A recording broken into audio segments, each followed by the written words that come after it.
Rajiv, my next question would be around those business owners and leaders who have mastered the operational aspect of product and service, but do not know how to sell it, or they are limited to just the word of mouth publicity.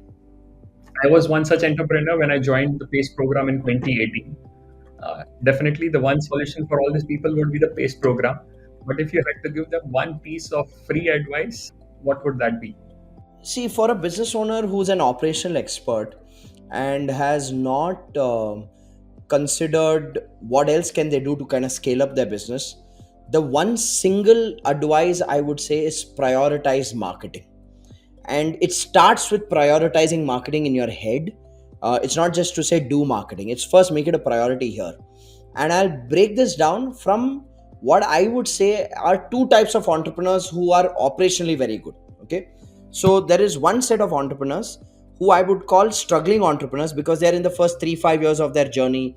They still haven't built that kind of a track record of their own product or service which gives them enough goodwill to start generating leads consistently.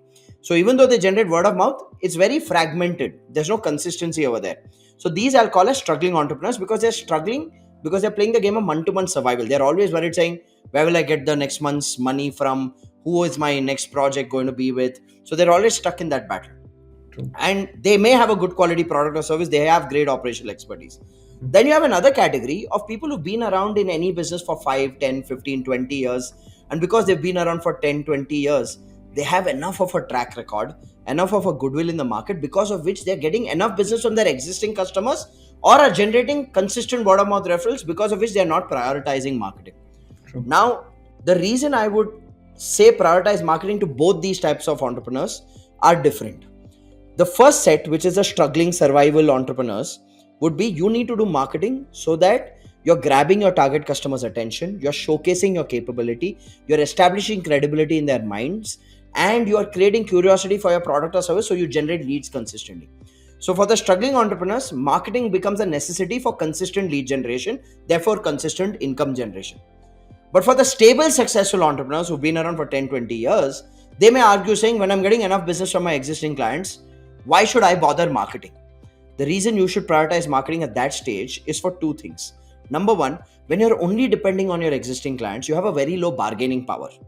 And that existing client over a period of time controls the relationship. They control the price point, they control the payment terms, and you can't even be tough with them when they're delaying payments because they are expecting you to understand and support. So when you start marketing, if you're a stable, successful business and you always have a healthy pipeline of leads and inquiries, that will give you enough confidence and conviction to charge the price and to earn the profit that you deserve and to demand the payments on the terms that you desire. But if you're only depending on existing clients, you're always worried saying, if I'm a little tough with this guy, what if he gets offended, goes to a competitor? So you're always playing the game to keep that customer with you, not necessarily optimize the returns from that customer for your business. But when you market, you have a pipeline of leads, then you are working with the best because you are the best, right? The other reason for a stable, successful entrepreneur to focus on marketing would be that marketing gives you enough evidence about how much demand you can create, and that evidence of the demand that you can create for your product or service then gives you data driven conviction to reinvest in the business for further expansion. So that's why I say marketing is like a medicine for anyone. And if you're operationally good and you're just waiting for the world to recognize how great you are, well, times are changing. Today, newer age businesses are smarter at marketing, even though they may not have the operational capability that you have, and they will outmarket you and outbeat you.